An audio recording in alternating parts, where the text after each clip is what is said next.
Another chapter in the books, and a few short stories to boot. And once more, I have you to thank. So many more layers to the story.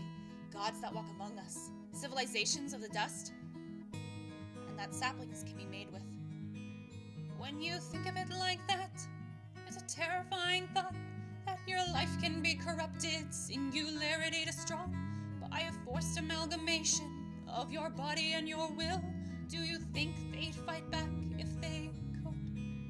Situations like this will permeate throughout my long and weaving tale, wherefore idiots run about and meet deities in cities time has long but since forgot. But I'm getting way off track here, I'll pick my mandolin right up here. Now gather round new chapters in our tale of four adventurers out blazing on new trail. We're all southern bound to solve this mystery of the Mimicrone and Gaia's great world tree. But the secrets have only seemed to grow between the boys and ears whose past remains unknown. Is this the part where truth flies out the door? Or will they come together stronger than before? Let's see what happens when the ocean takes a life of its own. One crit.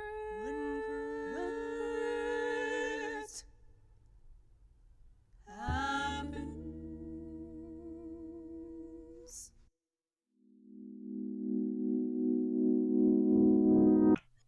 All right. That's the lead in. Then welcome to chat. Here's the question though: did we level up from? No, you did not level up from that yet. Damn it. Guys, leveling up is going to be a little harder. Like, Jesus Christ. Oh, we need our better shit. No, listen, I think it's literally been two sessions since you I leveled don't up. count interludes. Whatever. I still need you to calm down about that. Alright. Chapter 3. The Astral Puddle. It's another week or two of traveling party, leading you farther in the warm, lazy heat of the summertime. And I made it summer because now it's fucking fall and I hate it. I want summer back. Fuck you, fall is great. I mean, Wait, wasn't Blazing Crown tournament at like the summer solstice or something? no. Hey, so also Florence gets awesome time, just so you know. He is back in his monster form, fully taking advantage of his newly fixed limbs. Yeah. Yay. Do You we guys have the paint on yet? Have we gotten the paint job done? Yeah, the Blaze trailers. Oh, so you did a paint job, huh? I mean, you literally have 2 weeks to do this, so I guess yeah, it's something. Sure. Right? Let's find out how well we did. Fuck it, group project. Group project. Well, I hope other people aside from Svein are painting. And would this be performance? Yeah. Okay, so you guys literally like stop one night and you're just cooking dinner, and you guys are like, "Hey, paint our fucking team name on the side of Florence." Or we're all like being cool and just rappelling down the side of Florence and just painting as we go. I can rope. Oh, by the way, as a little feature, my dragon tattoo has grown. At level 5, I get a lesser spell, and that spell is rope trick. So now I get to cast that free once a day. So like, do you have like a cool arm sleeve tattoo now, or are we not that yet? I want to say, okay, so it was elbow up the forearm to the wrist, and now I want to say it goes into like the palm area, but doesn't like do the fingers. It's gonna take you over, and there's just gonna be a tattoo and no more Kennam. It'll literally be a floating ink. Okay, yeah. Whoever's in on this paint job of the... What the hell did I even say? What is your name? The Blaze trailers. The Blaze trailers, of course. Roll me performance. Yeah, Svein got a 6, so that means he's probably trying to rappel down the side and paint as they're going over like all these bumps and stuff. You paint like a really awkward smiley face at the end of the sentence. That's your signature. That's how people know who you are. That's right. Got to represent. Represent. Is anyone else taking part in paint time? Oh yeah. I rolled a 14. 14? Okay, yeah, you, Kennam, have a little bit more of an artistic eye, and you manage to paint a rather impressive Blaze trailers. Somehow you made it, though, where like, because Ears painted her cart already. Like, I think way back in the first chapter, I had said that it looks very much like a gypsy's cart. It's painted. There's like this sort of ornate image of a tree, and it stretches out. Somehow managed to put in the fucking word blaze trailers and just integrate that perfectly in this like ancient Celtic-esque looking picture she already had going. So good job, Kennam. Had to use a lot of swoops. A lot of swoops, a lot of whoops. Lannon, are you getting in on this action? Lannon got a 16. Okay, so you're like also assisting with this, like you paint fucking rad ass hot rod flames, also somehow perfectly integrating it into that whole Celtic image of a tree. Fuck A yeah. lot of loops. More swoops and loops and loops. You like Gotta stepping dot back the to eyes with little leaves. yeah. And Ears was like very much against it. Like it's gonna mess up the look at the card. Like fucking no way. But then as you finish this, and she like takes a look. She's rubbing her chin. She's like, I think you guys missed your calling. Like, quit being heroes. Go open up a paint shop. Yeah, imagine if we rolled a 20. Then you could legit open a paint shop. Kennam's gonna try and throw his arms around the shoulder, around the Lannon and Yrsa's shoulders, but you know he's short, so it probably goes around Lannon's hip and Yrsa's shoulders. Ears go. like immediately ducks out and under. She's like, okay, fun. Time to get going. And she like packs up the dinner she was making and starts up back on Florence.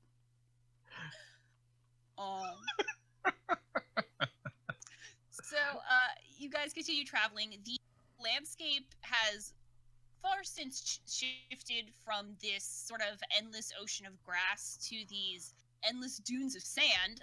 Trees are now non-existent, replaced with these large, formidable walls of multicolored, multi-layered rocks, while any sort of animal life is few and far between. So it's actually less opportunity for stuff to catch on fire. So Yeah. that's good. less opportunity to also like hunt and catch stuff. So, real good thing you guys stocked up good in Azuan Deal. But you know, to be fair, there's like a bunch of birds in the sky, like a bunch of birds. So you have You're trying to birds to snipe be- birds. Yes, you It's the snipe vultures. birds. They've come for us. Well, if we're headed to the beach, it's more than likely seagulls. Fucking Wait. Yes. Can we lure them in with French fries and snipe them? That Yeah, was sure. almost my idea. Can What was I your idea? can I get like a bunch of tiny snacks and start progressively throwing them towards Kennam, Oh, like getting the sea- yeah, seagulls to dive for his head? no, that's cool. You guys like share. I imagine like you, Lannon, and you, Kennam, you just kind of went up on top because it's really sunny. It's really nice up there, and the at the pace that Florence is going, there's like a nice little breeze. So you guys go up there sometimes, Ooh. and you get it in your fucking head to like dive bomb seagulls at Kennam. So I actually want to see how the scene plays out. So like, wait, what snacks are you using? Are you just like chucking random shit? I mean, yeah. What snacks do we have? Like, I mean, are there French fries? I mean, I guess Azuan Deal had like root vegetable, and they learned how to like deep fry them, so more like veggie sticks. I I'm guess. tossing those. And you like summon this fucking giant swarm of seagulls, and now there's a giant swarm of seagulls coming at you, Kennam. What do you want to do? Okay, I have two thoughts here, and I'm not sure which one to do. The first thought. Oh no, I know what I'm gonna do. So there's like it's a big swarm of seagulls, or is Yeah, it it's like medium it's size? Actually, Lannon, can you do me just like a ranged, like a dex or like a range attack or something like that, just to see how many you actually amassed? Dex, I guess. Yeah, go for that. So that's 10 seagulls. You nimble motherfucker. Okay, yeah, so there's like a swarm of 10 seagulls. Kennam. So there's only 10. All right. They're all close together. Yeah. Color spray. I'm debating between color spray or just sniping him out of the sky. We could have bird for dinner. Svein can mage backhand one of them. Svein like pops up through the hatch and he's like, "Hey guys, what's going on? Sweet seagulls." Okay, here's what I'm gonna do. All right, I'm gonna Okay. drop a color spray Yeah. to start, which is a 15-foot cone, and I imagine hits the seagulls. These are just fucking seagulls. I don't know why you're taking so much time on these. So It's gonna if be they've important got later more on. than, well, I'm already at 16. These things have more than 16 health because that's only about half of the roll I've got to make. No, these seagulls do not have more than 16 health. Okay then, I'm going to blind them and like move out of the way so they just slam against the bottom. Of the and I'll just progressively firebolt each and every one of them. Okay. Let me just real quick. Okay, so you kind of continue this process of Lannon throws food at you, seagulls dive bomb you, and you color spray them and fireball them out of the sky. So the color spray, because seagulls are white, they have white feathers. When you color spray them, they like turn into this weird tie-dye mess, which doesn't really matter because you burn them to a crisp. So it's a pretty Smart display of all seagull. this. Yeah. I think I can thoroughly cook I'm them. gonna say Svein just like pops up like halfway through this happening. It's just like, wait, what? Oh, What's going on? the next time we go to an inn, you need to remember this story because if we tell it to people, I bet we'll get free drinks again. And like Wow, now as, Svein's the one asking for free drinks. yeah, so, like as Svein pops up, Kennam, you get slightly distracted. You color spray like 2 or 3 of these seagulls, but then you kind of forget to like fireball them afterwards. So then you watch as these 3 seagulls sort of just like bump off of Florence and spiral down to the ground. After a couple minutes, you see them awkwardly flutter back up, and they just take off. They're like out. Damn it. Yeah, so you missed. They're 3 gonna of tell them. their friends. They're gonna tell their friends. But yeah, this is pretty much what the 2 weeks are. Just kind of you guys, Fucking Killing time, seagulls. killing seagulls, just finding stuff to do. So if there is something specific that you guys want to take care of before we jump into the main plot, let me know. Lannon's fucking reading his dad's journal. Because he's had that for a chapter and a half. Yeah, I'm sorry. How many chapters? Okay. I'm gonna make a list because I want certain events may correlate. Fuck. There we go. All right. I guess if Lannon like decides to go down, I'm gonna bring Winslow up and go, dude, take a look at this. Oh my god. Okay, so And Kennam's... he's got his poison spray, so maybe he can help. Okay, so Kennam and Winslow are gonna fucking kill us. Plotting Kennam, are of we... Seagull murder. Real quick though, Kennam, are we to assume that at this point you have written the letter to the orphans and whatnot? Uh-oh, did I cut Hold out? on 1 second. He has not written it. I guess not. It's too bad. No, Dear no, dear orphans. orphans! How's your parents? No. So is that a safe assumption, Kennam? He's still not back yet. Ah, Okay, I am talking internet problems. Hold on. Did anyone become bad?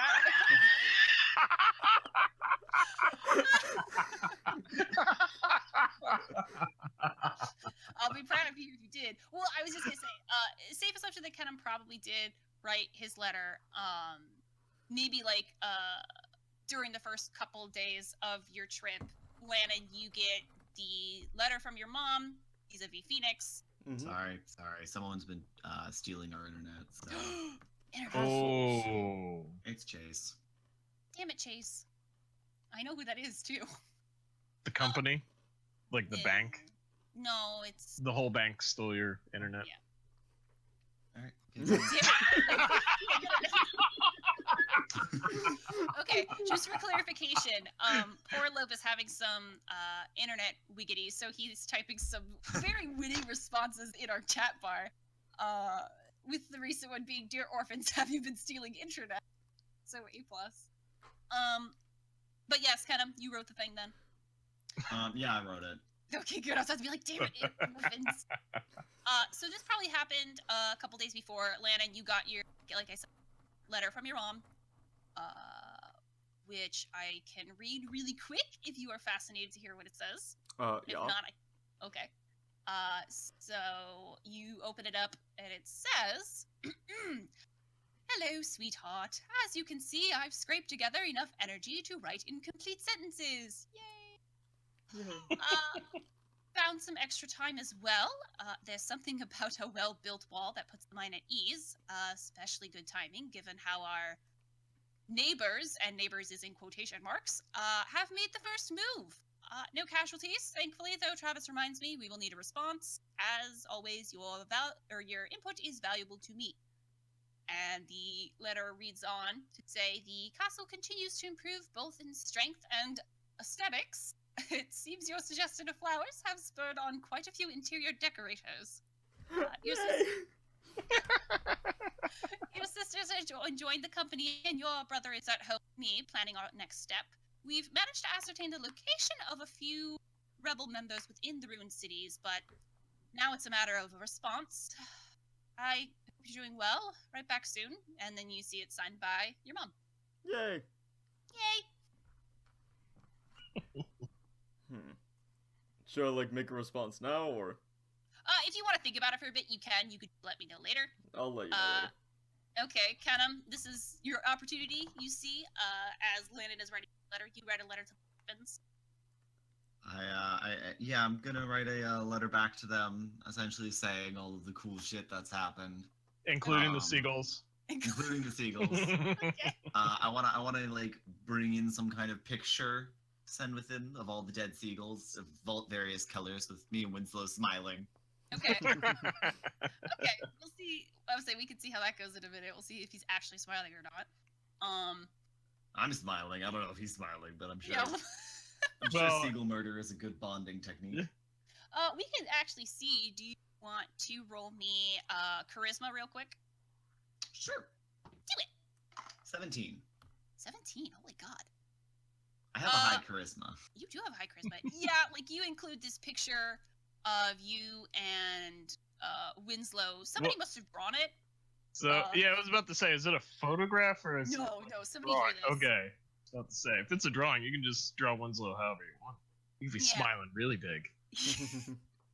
His smile is so wide it takes up the entire thing. It rivals the Grinch. But so you include that picture, and the actual event itself went fairly well. Like after you and Lannon were having fun, like Winslow, as of now, has sort of been upgraded from living in the broom closet to being able to sort of wander around Lawrence, and you find him. Oh, he's moving up. Yeah, so you find him just kind of like down in the sitting room reading a book. And how do you approach him? Like, how do you get him upstairs? Kennam seriously runs down, runs down the stairs, feeling like the big like sticks his head in, going, "Winslow, come see this." He just like silently closes his book and sets it on the couch and follows you upstairs because he's given up at this point. You just show him the easy seagull murder and go, "Free food! Free food and entertainment!" So you guys actually have a really good time with that. You color spray a bunch of the seagulls. He actually does use his poison spray thing that he used on you all those weeks ago. And Ooh, is he using the poison to kill the seagulls? Yeah. We are later intending to eat? No, I mean, Okay. maybe. I mean, I'm sure the is a gas, so I'm sure it leaves the lungs afterwards. I don't know. Maybe we'll figure it out. We'll figure it out. Maybe Don't worry he has about it. purified- Maybe he has purified food and drink late. Look, all I'm saying is you guys get like food sickness on the trip. It's gonna be nobody's surprise. Yay. But, Wait.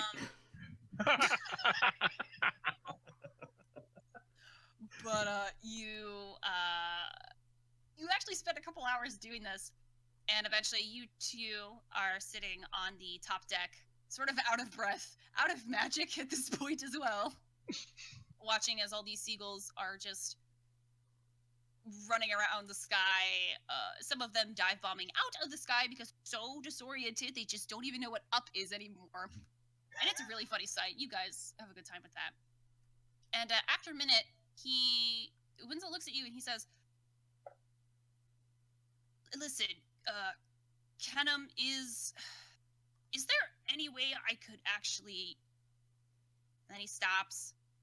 He shakes his head. He says, "Yeah, you know what? Never mind." And he starts to stand up to leave. No. What? What do you need? And Winslow shakes his head. He's like, "No, it's fine. Don't worry about it." Got nothing for this. So I guess just no. Dude, we're here. We're on a roof. Who the fuck is gonna care? Come on, man. This is our roof bonding scene. You have to say what's on your mind.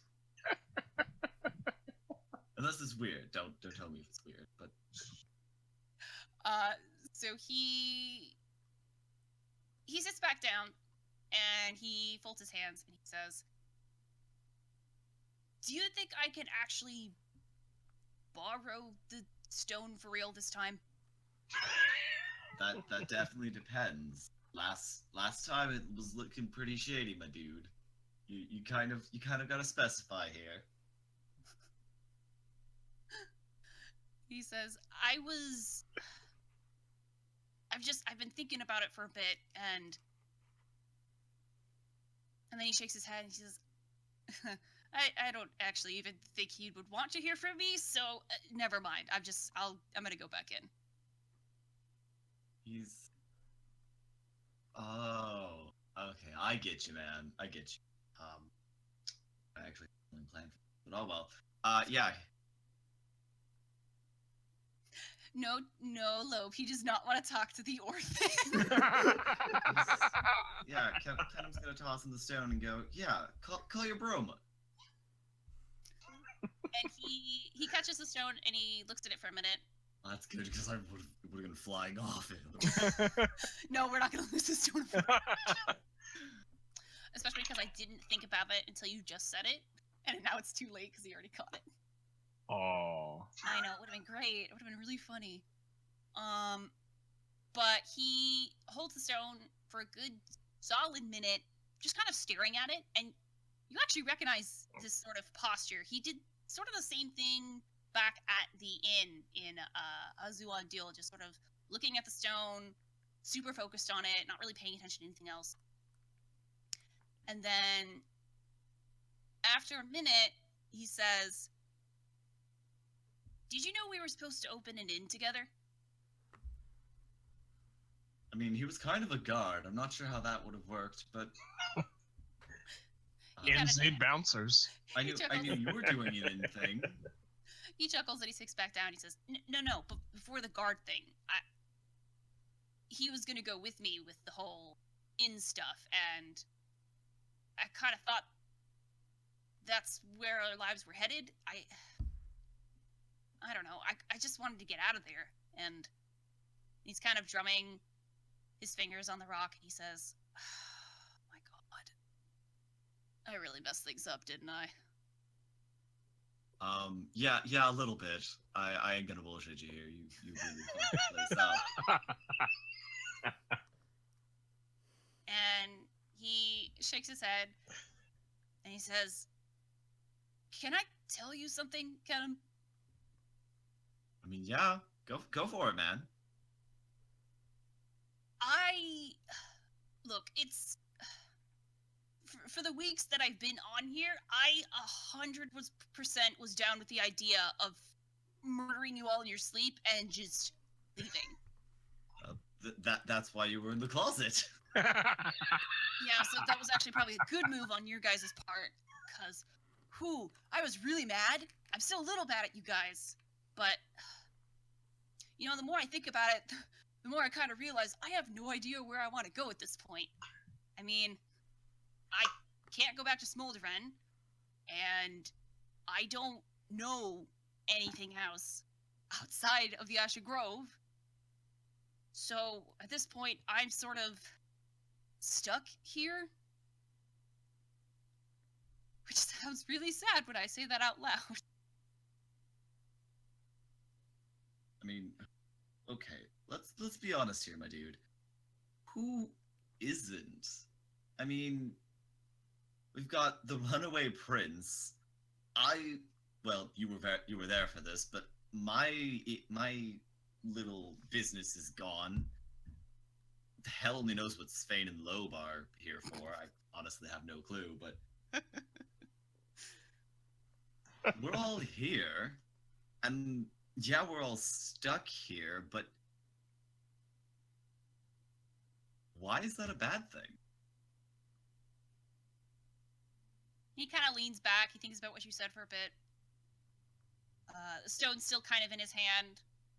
And he says, at this point, you guys at least are united in a purpose. I don't even know if I want to really help you with this. I've already done this before. I don't want to do this again. Well, here's where the whole not throwing you in prison thing kind of comes into play.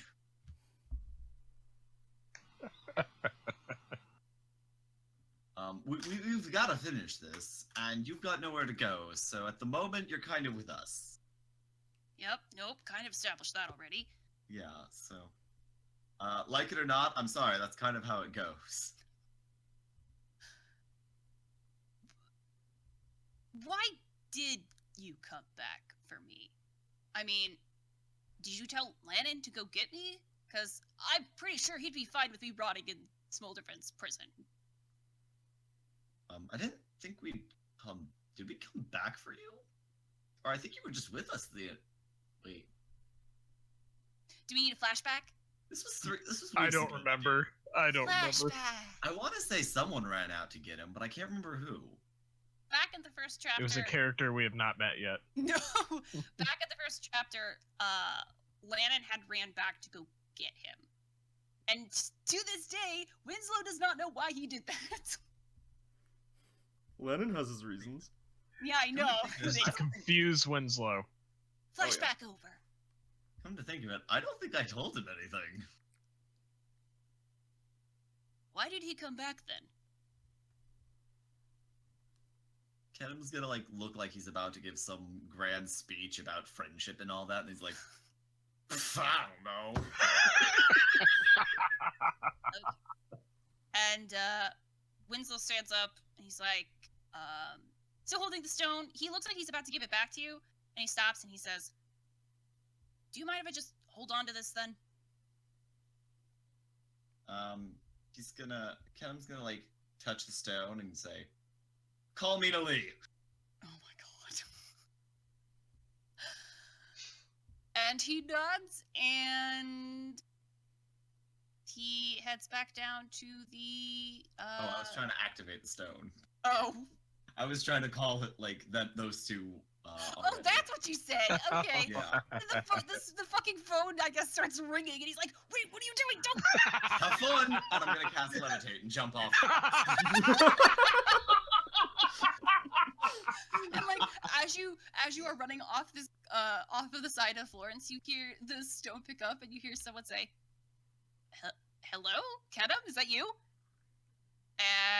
And that's the end of that scene. Lannon, you said something about a journal? Yes, Lannon did say something about a journal. Okay, cool beans. Does anyone else have stuff they want to do, by the way?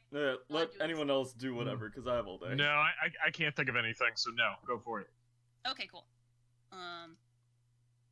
Oh, and just a reminder, too, Svein and Kennam, there was that weird thing you heard Shoku said to ears. Don't know if you guys actually talked to her about that or what. I'm holding on to that. Okay, Ooh, I forgot about that. Yeah, we'll wait till the Okay. time is right. Okay, so wait, okay. We're gonna be in the middle of fighting like this giant golem dragon thing. We're gonna be like, hey, Urs, we heard this one thing. Back. So, like, can you just, like, set the scene of, like, how you both agree, like, we have to wait till the moment is right? Yeah. I imagine it was just like in the moment we look at each other and just go, Let's wait. We have to wait. That's right. Nothing could be done. Okay. Well then, I would like real quick for you to, just so you don't forget, because this is It's kind my of. character sheet. Okay, cool. I was hoping someone wrote it down. All right, so let's go to Lannon. Lannon, you spend your 2 weeks, killing seagulls with Kennam, doing your training business. Shit, you probably do poison too, don't you? Yeah. Let him make sure all his poisons are in check. Okay, so we'll do that. We'll say you're doing that now. Like, you were, Ears told you, like, today would be the day that you guys could do poison stuff. She just had to get a couple things ready. And, you are making your way over to the gym/alchemy table. I like how those two are just right next to each other. Why not? And, you're actually kind of amazed you could even get Ears' attention. Like, for this past 2 weeks, she has been very distant from you guys. She has spent a lot of her time kind of downstairs in this sort of hidden room you guys haven't been to yet in Florence. She says that's where, like, all of the saplings that you guys have collected are, like, where the seeds you collected are. And she says that she's sort of, like, been experimenting with the green sapling. And, you still see her during, like, scheduled meals like lunch, dinner, and breakfast. Sometimes, though, it's very sporadic, and every time she up, you just see she look more and more frustrated. But you managed to carve out a time today to do your potion stuff. And as you enter the room and head off to the alchemy table, you see Ears. She looks like she's digging through a bag. And then you realize it's your bag? Oh, Lannon's not putting up with that shit. So do with that what you will. Alright. Lannon is generally either a cheery guy or someone who just loves joking, but he is just deadpan. What are you doing? And you hear her squeak like, ha! And a bunch of the contents from inside the bag sort of go flying out. And she definitely looks like a deer caught in headlights, but that face quickly is replaced with her usual Ears face, which I'm just going with is resting bitch face. Sounds about right. And she actually points an accusatory finger at you, and she says, "What?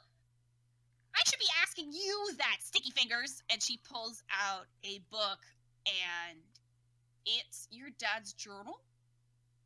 And she says, "What the hell are you doing with my alchemy book? I told you could only do it with me." That's not your alchemy book.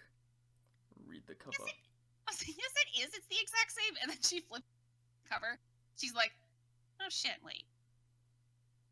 Now that I'm thinking about it." He takes out the handle for the battle axe and motions his hand downward for Mimichrome to make the blade. Oh. Okay. The Mimichrome obliges. It shapes itself into the axe blade, which I assume currently is pointed at Ears at this point. A little bit. Yeah, and she like throws up her hand. She's like, "Whoa, hey, ease up. It's fine. Mistakes happen." And she like carefully hands the book to you. Thank you. He puts the weapon back and is like, "Okay, so poisons." Oh my god, no! You are not allowed to do that! You can't just, like, go from threatening to chop off my head to being super cool. What the hell is that? It's my And she father's points to the journal. book. Oh. And, you see her expression sort of soften a bit. She's like, sorry, seriously, my alchemy book looks exactly like that. I honest to God thought you stole it from me. This is super awkward. I have it back. You're fine. Okay, cool. Okay, let's just go right to the poisons then. Make me your poison roll. That's just like a D20, right? Yeah. Like nothing more. All right. Ooh, it's not great. That's a 9. Okay, so you two work together. She kind of asks you what sort of poison you're thinking about making this time, and you say, I hadn't actually thought about that. Ooh, maybe one that slows down people. Like, slows people down. okay, so kind of like a paralysis, ice, something or the other. Yes. You guys are. So she like pulls out a couple of vials, some of which look like frostbitten berries. One of them actually looks like physical lightning that she somehow bottled in a bottle. And she's taking all this stuff out, and she says, "Okay, no, seriously, we're about to make like killer stupid poisons here. I need to make sure that you're with me on this." 2 thumbs up. Okay. And she goes to like get all the vials again. She looks at you again. She says, "Because I didn't read anything. I want that clear too. Didn't open it. Literally as you walked in, I found it. Okay, just Okay. okay. Lannon's an understanding guy. Yeah, he's an understanding Sometimes. guy. About his understanding of the part. Alice in Wonderland. And you, ear seems a little distracted. It seems so. You guys only managed to make like a very weak, sort of creeping veins poison, which you could coat it on your weapon and it'll blow somebody's for about 1 or 2 rounds. You can like roll a D2 and see how long it'll be. So And, flip a coin. All right. Yeah, flip a coin.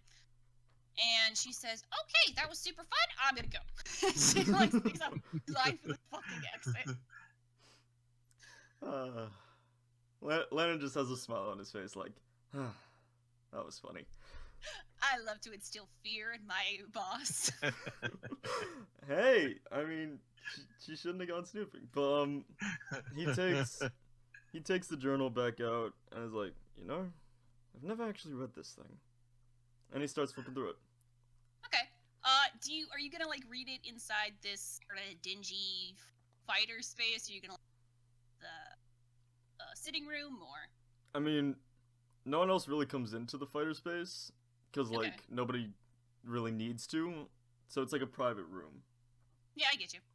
So yeah, he's just gonna read it in here. Okay. So this journal, as of now, let me double check. 6, 7, 8. Yeah, so there's about 9 entries total. Clearly we're not gonna read the whole fucking journal now. Obviously. Let's go with like the first 2 entries. Okay. And my assumption is Lannon is not gonna be a fucking weirdo and read these out of order. No, are you kidding me? Just saying. He's not an idiot. Well, Okay. Alright. So we can dive right into that. You take your father's journal, and this is the first time you really had a second to, I guess, look at it. And it's very underwhelming for something that was owned by the Phoenix King. It's this leather-bound book. It's got a strip of cloth to sort of indicate what page the writer was on. It's definitely beaten up. It's seen some times. And as you open the very first page, you can see like someone was testing the ink almost. Like you see a couple scribbles of different consistencies and thicknesses. Yeah. And flip to, I assume, now the very first entry. Yep. Okay. And it reads, "Humanity truly is the most Party of species, and I should know, being privy to their ways. I've, of course, had my fair share of lapses in judgment. I dare anyone to deny this about themselves. But at the very least, the army has found a way to temper my spirits. I don't attest to being the greatest of soldiers, but I do like to think I've at least found my calling. To be frank, we have not been around as long as many other species. Everyone has some innate connection to the passages found within the wooden cradle, elves and dwarves being the creation of the eldest, halflings playing alongside the youngest fabrications. But we humans seem to fall to the wayside a bit. There are theories, of course, but only the most pretentious of us believe we are physical manifestations of arcana and instinct itself. I personally believe our arrival to be that of evolutionary, as we seem to take a few features from our fellow brethren. But again, I eschew from my purpose of writing this entry, and future ones, given what Her Highness has discovered. I won't lie and say there was no spark of excitement when I heard the seeds of consciousness may very well be real. More than that, High Queen Fiona claims those within our ranks, even she herself, may possess a seed within her being. Though this discovery came about as morbidly as I could imagine. Rest well, Brother Maverick. Truly, you kept this kingdom's heart beating steadily. I suppose, though, I now understand how you possess such amazing skill. Now, I write this journal for two reasons: documentation, and a sort of reprieve, if you will. Being one of the High Queen's guards, I have been assigned to oversee this experiment. I am in charge. It's an unusual position I find myself in, but I will do all I can for my High Queen, for Maverick, and for the future of mankind. And at the bottom of this entry, you see the name Elias.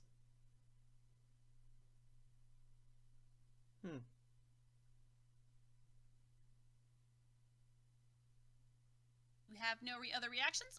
You No. can flip then to the next page. Next page. Okay. The next entry is a few weeks separate from the first. Still written by the same writer. The bottom of the entry is signed Elias. And this entry is definitely much shorter than the first. It reads, "It feels like Decades have passed since research has begun, and all we know for certain is these seeds aren't in need of water, or soil, or sunlight to germinate. It's something far more mystical in essence. Certain people's presence within the Ashen Coven seem to invigorate it greatly.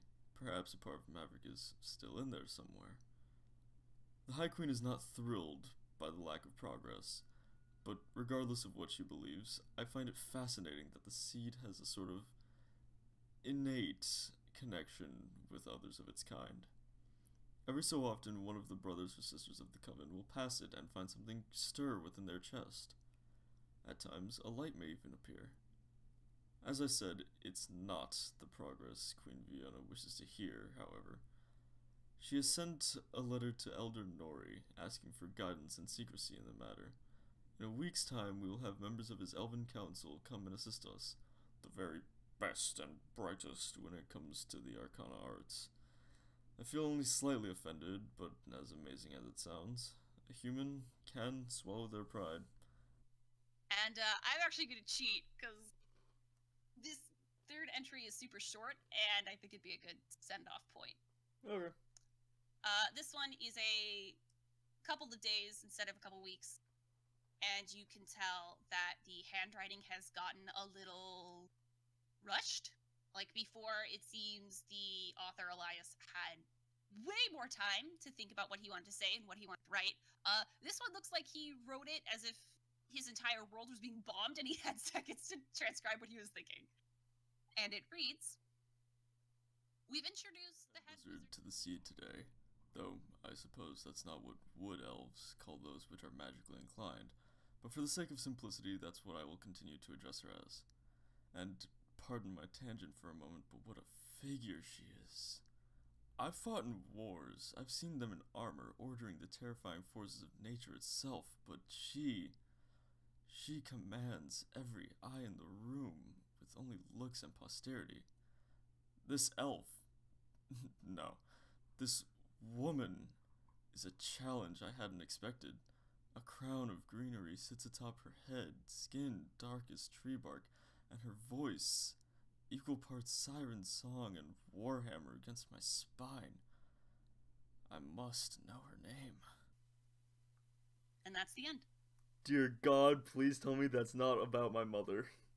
As you are flipping through this book, what it feels like an eternity, just you fully engrossed in your father's writing,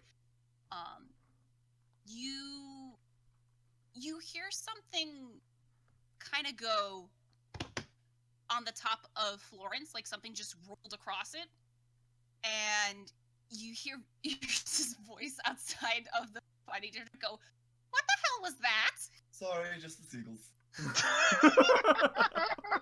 So, like, as you say that, then you hear, like, another couple. And she's like, okay, what the hell were those? That doesn't sound like seagulls. And Lannon puts down the journal and runs up. Okay. And I assume, like, and the rest of you have heard this too, just sort of like this boom, boom, boom sound on top of. And rushing up.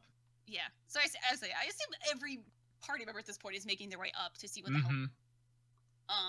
And as you climb the stairs, like, you see, like, even Winslow is sort of climbing the stairs too, like, what the hell was that?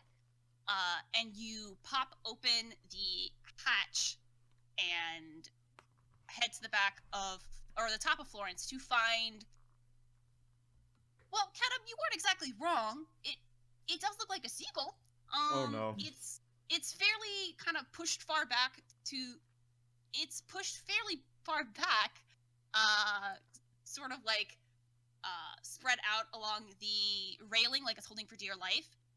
And as you sort of inch a little closer to it, it appears to be humanoid. And I use humanoid in the loosest term possible. She appears to be female, had an upper body, human looking enough. There's just these wings where her arms should be. Her legs are completely black with these talons. And she looks up at all of you with a face that is half rotten and peeling away. Ooh. And then she shrieks at you. Oh. Crap. Like an angry streak?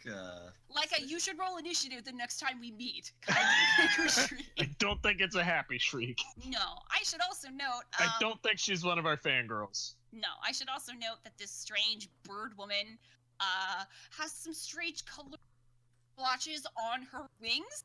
So do with that what you will. Oh!